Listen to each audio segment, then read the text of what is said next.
আমি এই ভিডিওগুলো আপলোড করার পরে অনেকেই আমাকে নক করেছিল জায়গাটা কোথায় আপু, মুন্সিগঞ্জে নাকি মুন্সিগঞ্জের বাহিরে।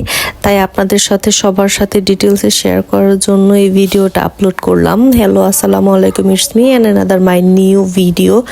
আই হোপ আপনারা সবাই ভালো আছেন। আলহামদুলিল্লাহ আমিও ভালো আছি।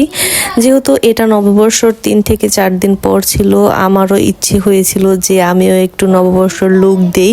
যেহেতু নববর্ষতে আমার একটু কাজ ছিল, আমি ওই রকমভাবে শাড়ি পরতে পারিনি, তাই ভাবলাম যে কোথায় যাওয়া যায়। সব কিছু মিলিয়ে অনেকভাবে প্ল্যান প্রোগ্রাম করে ভাবলাম যে না চলো আমরা আজকেই যাব। তাই সবকিছু মিলিয়ে সকাল সকাল রেডি হয়ে এসে পড়লাম নগর কসবা।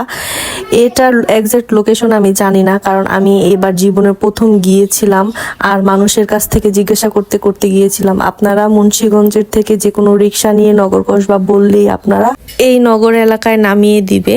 দেন এখানে এসে মনটা একেবারে খারাপ হয়ে গিয়েছিল। আমরা যখন ভিতরে ঢুকলাম বাসার, তখন বলতেছিল যে আপু এখানে তো ছবি তোলা নিষেধ, হ্যান তেন, আপনারা এখান থেকে চলে যান।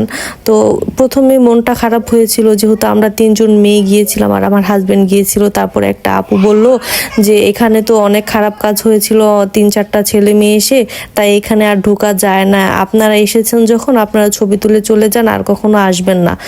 যাই হোক, তারপরে আমাদের কিছুক্ষণ টাইম দিয়েছিল, ওই টাইমের ভিতরে আমরা ওইখান থেকে ছবি টবি ভিডিও নিয়ে আমরা চলে এসে পড়েছিলাম নগর কসবা। গিয়ে আপনারা ওইখানে যাওয়ার পরে যে কোনো মানুষকে বললেই আপনাদের এই বাড়িটা দেখিয়ে দিবে। তো সবাই ভালো থাকবেন, আপনাদের সকলকে ডিটেলসে বলার চেষ্টা করেছি। ধন্যবাদ।